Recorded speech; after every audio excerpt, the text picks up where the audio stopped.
Have you ever had like a seemingly small issue in your body just cascade into this massive, complex mechanical chain reaction of pain? Oh, absolutely. It happens all the time. Right, like you tweak your ankle so you walk a little funny to compensate. And that slight tilt just completely throws out your knee. Exactly. And then the bad knee misaligns your hip, and suddenly a week later, I mean, you can't even turn your neck to check your blind spot in the car. Because it is all connected. It really is.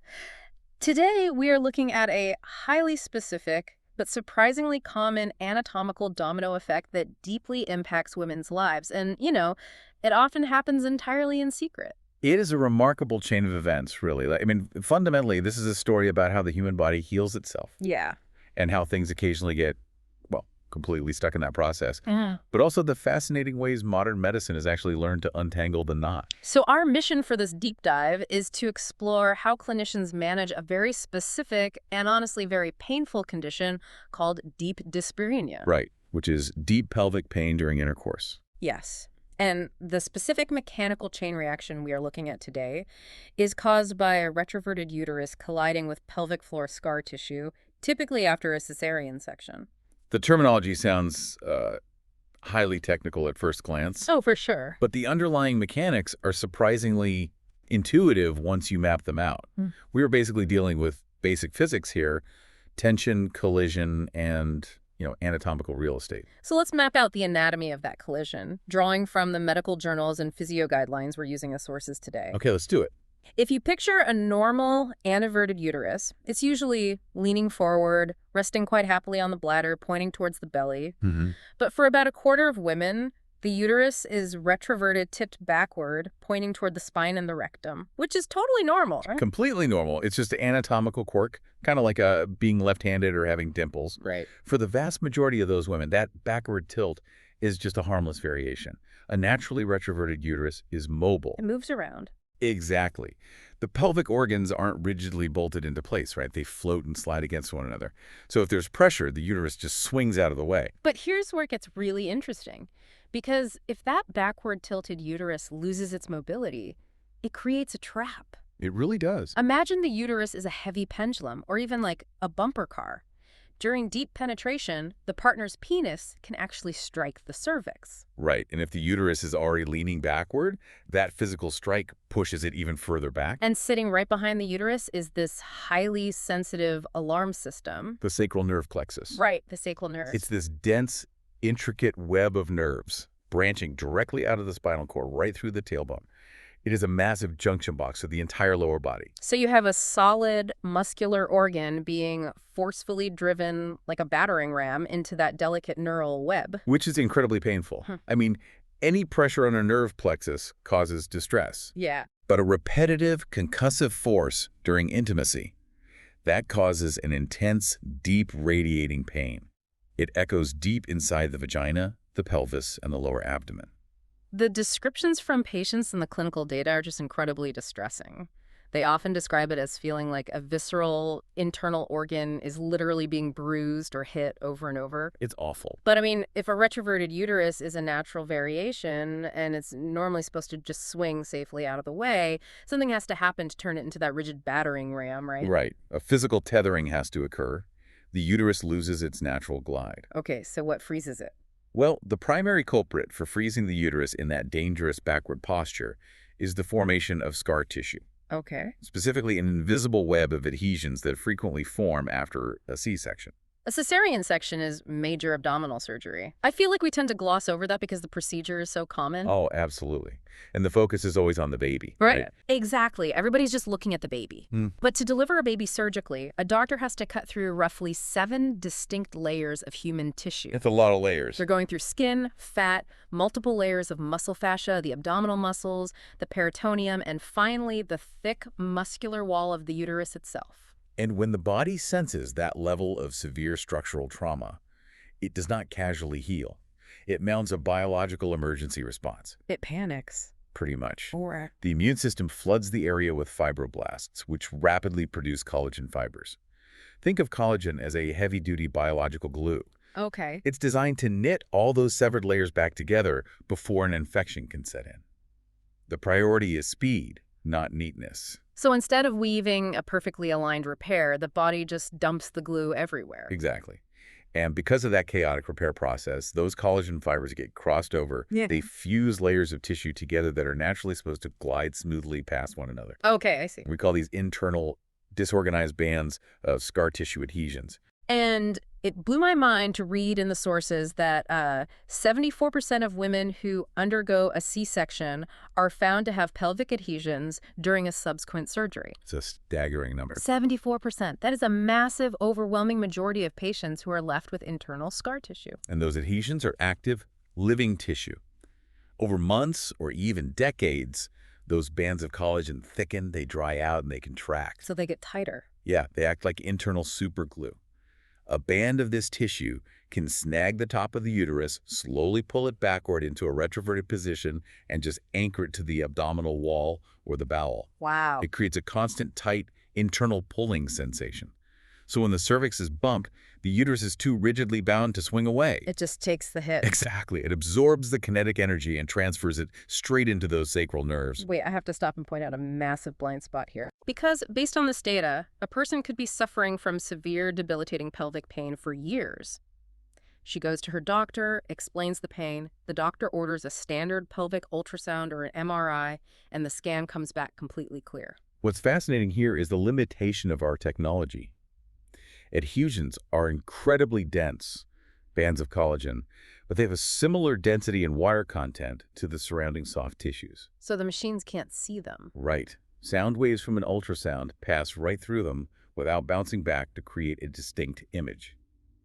They are effectively invisible to our most common diagnostic tools. That is wild. So the patient is sitting in the clinic complaining of deep pain during sex, persistent lower back aches, or maybe dealing with severe postpartum abdominal bulging, what people sometimes call mummy tummy, or diastasis recti. Because the abdominal muscles are tethered incorrectly from the inside. Right, and the doctor looks at the clear scan and just says, well, everything looks normal. And the psychological toll of that interaction is devastating. I can imagine. Patients are left believing the pain is psychosomatic. They internalize it as a personal failure or anxiety, maybe a low pain tolerance, or just the unavoidable cost of motherhood. Because the medical evidence is telling them they are fine. Exactly. While their physical reality is that their internal organs are mechanically glued out of position. It is a hidden structural tethering. But once a clinician actually identifies the collision dyspareunia and suspects these invisible adhesions, we get to the management phase. Yes, fixing the problem. Okay, let's unpack this. Say the uterus is pinned back. The first instinct from clinicians isn't just to slice the patient open again. The first line of defense is physical therapy. Correct. But I struggled with the logic of this at first. If the problem is deep inside the pelvis, like collagen bands wrapping around a uterus, how does a physical therapist massaging a surface-level C-section scar on the tummy do anything? I know, it seems entirely counterintuitive. Until you factor in the biomechanics of fascia. Fascia, right. Yeah, fascia is the continuous connective tissue that wraps around every single muscle, organ, and blood vessel in your body. Think of it like a tightly knit, full-body sweater worn under the skin. Okay, a sweater. If you grab and twist a handful of that sweater near the stomach, it pulls the fabric tightly down from the shoulders and stretches it up from the hem. The tension translates across the entire system. Oh, wow. So by mobilizing the surface scar, you are essentially grabbing the fabric of the sweater and manipulating the tension deep within the pelvis. Exactly. You are transmitting mechanical force down through those interconnected fascial layers. But the timing and the technique have to be precise. You can't just rub a fresh cut. No, absolutely not. You cannot simply start aggressively rubbing a fresh surgical incision. The guidelines say the wound has to be completely structurally healed. Usually, clinicians wait at least 6 to 8 weeks postpartum. Right. No scabs, no oozing, zero signs of infection. And once you have the green light, the patient or the therapist uses a thick medical emollient like E45 or a specialized massage oil and begins to actively manipulate the scar and the skin around it. And the biology of that massage is entirely mechanical. Applying deep, multidirectional friction creates physical heat in the tissue. Okay.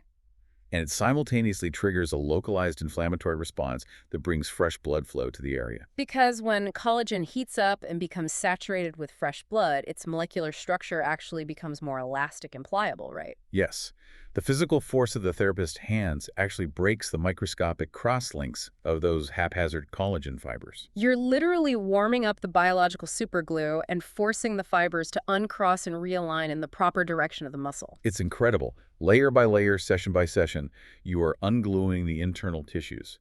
But massage alone isn't enough. Right. The physios incorporate movement to restore what they call tissue glide. Yes, tissue glide is crucial. Which involves a lot of targeted stretching. Hmm. Like deep diaphragmatic breathing, where you consciously expand the belly on the inhale rather than puffing out the upper chest. That naturally pressurizes and stretches the internal pelvic space. And they also use yoga-style cat and camel stretches, arching and rounding the back. Because movement is the enemy of adhesions. If you keep the internal organs sliding past each other seamlessly, the body cannot lay down stiff, cross-linked scar tissue. So it physically prevents the adhesion buildup from recurring after the massage breaks it down. Precisely. There's also some brilliant technology mentioned in the data for when manual massage just isn't cutting it.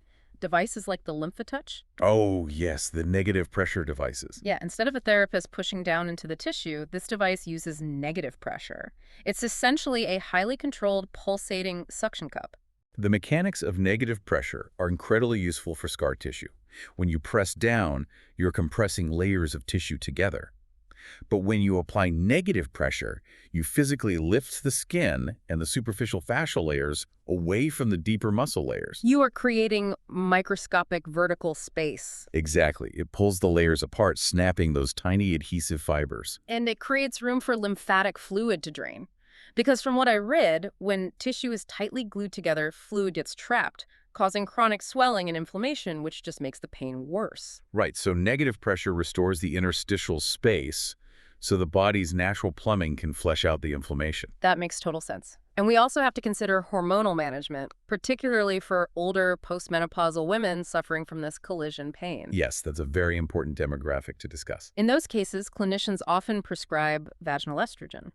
Which brings up another mechanical question for me. Sure. If a uterus is tethered by scar tissue, how does a topical hormone cream fix a mechanical collision? Well, the estrogen doesn't unstick the adhesions. Okay. But it fundamentally changes the resilience of the collision site. After menopause, the drop in natural estrogen causes the vaginal and pelvic tissues to thin out and lose their elasticity. They get weaker. Yeah, they become dry and incredibly fragile. Mm. Applying localized vaginal estrogen binds to the cellular receptors in the tissue, stimulating fibroblasts to produce fresh collagen and elastin. It clumps the cells back up? It increases cellular hydration and blood flow. It makes the vaginal walls thicker, more lubricated, and significantly more capable of absorbing physical impact without tearing or triggering pain receptors. You are essentially restoring the structural shock absorbers around the uterus. Exactly. It's a massive multi-layered approach to conservative management. Manual manipulation, negative pressure, movement, hormonal support. It's very comprehensive. But, fascia is incredibly tough. If a uterus has been glued down by thick, calcified collagen for a decade, surface massage and estrogen aren't going to unstick it for everyone. No, unfortunately not. At some point, if a patient is still in agonizing pain, you have to actually go inside. Right. When conservative measures fail to restore mobility, surgery becomes the necessary next step. But this raises an important question. Which is? Well, if surgery, like the original C-section, caused the adhesions in the first place, isn't cutting into the pelvis again just going to trigger the exact same emergency healing response? Yeah. It is the ultimate surgical paradox. It really is. The sources show surgeons can go in laparoscopically, making tiny incisions, and perform what is called a lysis of adhesions. They use lasers or tiny scissors to cut or burn away the bands of scar tissue. They successfully free the uterus, but by severing that tissue, they're creating brand new surgical wounds deep inside the pelvic cavity. And the immune system will respond to those new wounds exactly as it did before. It will flood the area with fibroblasts, dump fresh collagen, and potentially form brand new, even thicker adhesions to heal the areas the surgeon just cut. Which sounds like a nightmare. Patients can easily get trapped in a vicious, repeating cycle of surgery, temporary relief, new scar tissue, and then returning pain. But instead of just trying to cut away the superglue and hoping for the best, clinicians have a specific, highly successful intervention that bypasses the cycle entirely. Yes, they do. It's called a ventrosuspension, or sometimes a hysteropexy. And the mechanics of this procedure are brilliant because they don't just cut the scar, they fundamentally change the architecture of the pelvis. That's the key. The primary goal of a ventral suspension isn't simply freeing the uterus and leaving it vulnerable to getting stuck again. The surgeon actively changes the geometry. How so? Well, the uterus is naturally held in suspension by a series of biological cables, primarily the round ligaments. Okay. During this procedure, the surgeon takes those ligaments, physically shortens them, and anchors them firmly to the anterior abdominal wall. So they are actively pulling the top of the uterus upward and pitching it forward, forcing it back into an anteverted position. Exactly. They are physically hoisting it out of the pelvic danger zone. Yeah. By bolting it forward to the abdominal wall, it almost acts like a retaining wall.